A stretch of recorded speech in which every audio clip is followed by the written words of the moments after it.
Highway patrol troopers were operating a fake checkpoint. What do I mean by that?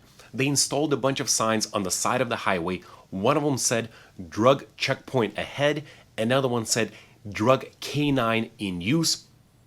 But in reality, there was no checkpoint ahead. Instead, one of the officers would observe the vehicles in his binoculars to see whether any of them would take an exit right after those signs. And another officer would be sitting at the end of the exit, observing the vehicles to see if any of them would look quote-unquote suspicious. Now, this is an example of an administrative search. We know, of course, that there are sobriety searches, checkpoints that you see sometimes on the road. There are agriculture checkpoints. Sometimes officers put out hit-and-run checkpoints, and so on. But we know that the Supreme Court has held that roadside narcotics checkpoints are unconstitutional. And that's why these officers created another scheme that is similar to a drug checkpoint.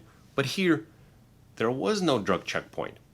So the question before the circuit becomes whether this scheme is constitutional or does it violate the Fourth Amendment. Before we go on, I want to thank you for watching the Lost Dash channel. If you're new here, please subscribe. If you're a returning viewer, again, thank you so much for sharing my channel with your friends and family. If you're listening to the podcast version of this recording on Audible or Spotify, please give my podcast a 5-star rating. And finally, if you want to support this channel, consider going to lostdash.com and check out some of the merch, including the Do Not Arrest This Person t-shirts. Thanks for watching. Quick message from Lost Dash. Are you charged with a crime? Or do you want to know your rights if stopped by police? Watch California attorney Anton Vieltsin discuss legal cases from the Supreme Court, Ninth Circuit, and California state courts on the Lost Dash YouTube page. Anton has handled hundreds of federal and state criminal cases, has an in-depth knowledge of the law, and has the best mustache ever. Subscribe to the Lost Dash YouTube page. That's LAWSTACHE. Today we're discussing a 10th Circuit case, United States versus Dennis Neff, who was driving eastbound on a rural stretch of Interstate 70 in Kansas. He passed 3 signs put out temporarily by the Highway Patrol. One of the signs said drug checkpoint ahead, another one said drug canine in use. The same signs were also in Spanish. In reality, there was no checkpoint. There was one officer using his binoculars, watching the traffic, seeing whether any of the individuals would take the exit right after those signs. He would then radio to another officer who was sitting at the end of the exit ramp, also watching traffic, to see if anybody's acting suspiciously. When Mr. Neff passed the signs, he took the exit, he stopped at the end of the ramp and made a left. One of the officers began to pursue Mr. Neff, driving right behind him, but Mr. Neff was not violating any traffic ordinances. Instead, he kept driving on this road, and by the way, this was a rural area with very few homes.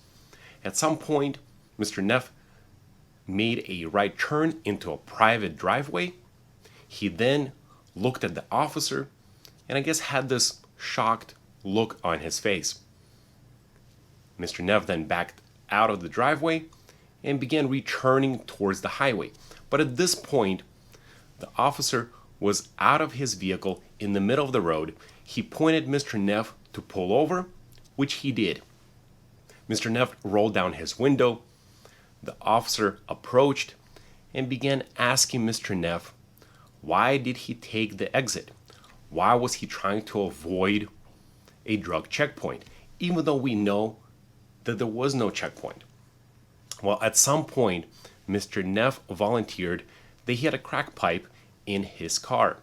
At this point, the officer asked Mr. Neff to step out of the vehicle, and he patted Mr. Neff down for weapons or other evidence. He didn't find anything on Mr. Neff.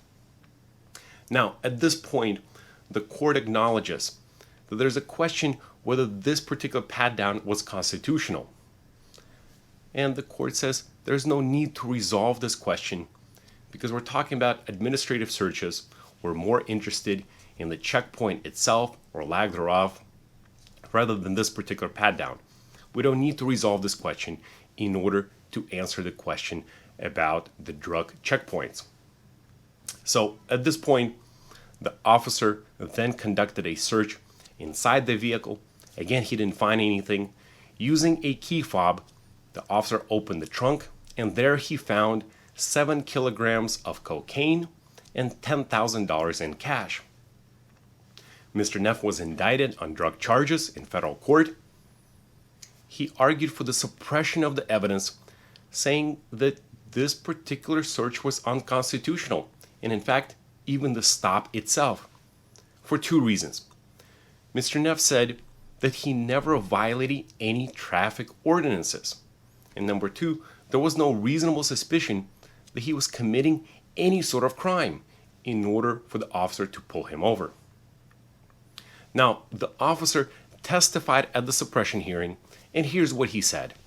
The reason I stopped him is they got off the interstate after seeing the drug check lane ahead signs. It was a Shawnee County car, went into the rural Wabansie County area, pulling into a driveway where I don't think the vehicle belonged. The surprised look that the driver gave me, the short time that they stayed there, the surprised look that he gave me.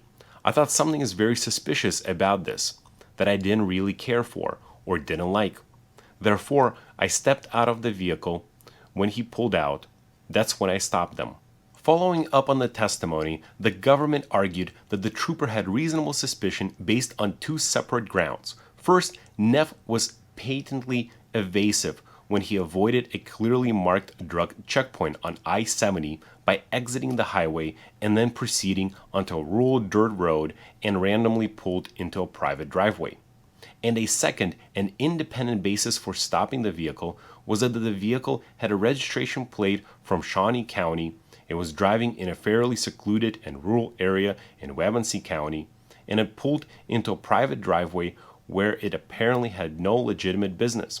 The government conceded that some of these actions were consistent with innocent travel, but counsel argued that the totality of circumstances rose to the level of reasonable suspicion. First, let me tell you, as a general matter, officers can stop and briefly detain an individual if they have reasonable suspicion that criminal activity is afoot.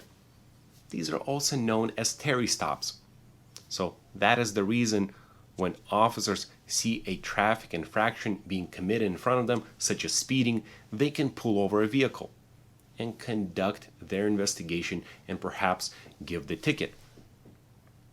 Now, what about administrative searches, such as when the officers put checkpoints on the road? Well, the Supreme Court has previously held that roadside narcotics checkpoints are unconstitutional and violate the Fourth Amendment. So after this decision, many police departments began to modify how they conduct their checkpoints. And so in United States versus Yousif, the 8th Circuit has held that it was also unconstitutional for officers to put out signs on the freeway saying that there's a narcotics checkpoint ahead and then wait for the individuals to take the first exit, and there, at that exit, was in fact the checkpoint. Rather than putting the checkpoint on the highway, they put one at the end of the ramp, saying that now the individuals were trying to avoid the checkpoint and they were being caught. Well, the 8th Circuit says that this was also unconstitutional. The 8th Circuit said there was other reasons why motorists could have taken that exit. Number 1, it might have been their route all along. Of course, some individuals might have tried to avoid the checkpoint, while others might have tried to avoid the checkpoint for legitimate reasons. For example, they might have thought that this would slow down their traveling time, and so they would take the exit to make their journey a little bit quicker, which is completely reasonable and understandable and legal under the Fourth Amendment. But here, of course, we're dealing rather with an interesting situation. There was no checkpoint at all. Well, the court says that they agree with the 8th Circuit, and even though there's no checkpoint, even if there was, this would be unconstitutional and would violate the Fourth Amendment. The court says here in the 10th Circuit that it could be one factor in the reasonable suspicion calculus whether an individual was trying to avoid the checkpoint, but the one factor alone would not be sufficient to pull over a vehicle. So the officers in this case would still have to show whether they had a reasonable suspicion, particularly to that specific motorist, Mr. Neff. So here, the government and the law enforcement are trying to say there was a reasonable suspicion. After all, Mr. Neff made that right turn into a private driveway, so he was trying to avoid law enforcement, and he was in the driveway that didn't belong to him, and he wasn't supposed to be there. Well, the court says that there's different reasons why he pulled into the driveway. Number one, he might have tried to pull into the driveway because he, after all, was making a U-turn to return back to the highway. The court also says there is no evidence that Mr. Neff was actually trying to avoid law enforcement.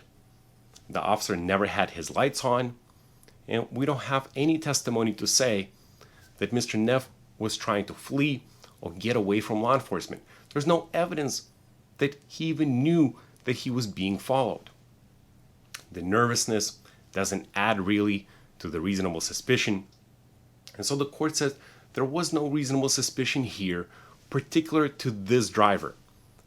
The fact that he took the exit off the freeway does not provide sufficient evidence that he was in the middle of committing a crime. So here's a takeaway from this case. The 10th Circuit joins the 8th Circuit in holding that the driver's decision to use a rural highway exit after passing drug checkpoint signs may be considered as one factor in an officer's reasonable suspicion analysis, although it is not a sufficient basis standing alone to justify a seizure. A Fourth Amendment seizure that relies solely on a driver's decision to use a rural or dead exit following checkpoint signs falls short of the requirement of individualized, articulable suspicion of criminal activity. So can law enforcement put signs on the side of the freeway about fake checkpoints? Sure they can. But they better have reasonable suspicion about a particular driver before they pull him over. If you like this video, if you learned a little bit more about these RUSE checkpoints, please give this video a thumbs up. Please subscribe to my channel. Share it with your friends and family. In fact, if you're on your television right now, go on my channel and put all of my videos on play repeatedly. Even if you're not watching them, it helps me grow my channel because the more views I have, the better chances that somebody else will see my video because the algorithm will pick it up. If you're listening to the podcast version of this recording on Audible or Spotify, please give my podcast a 5-star review rating. And finally, if you want to support this channel, consider going to loststash.com and check out some of this awesome merch, including the Do Not Arrest This Person t-shirts, stickers, hats, and some other items. Thanks for watching. See you next week.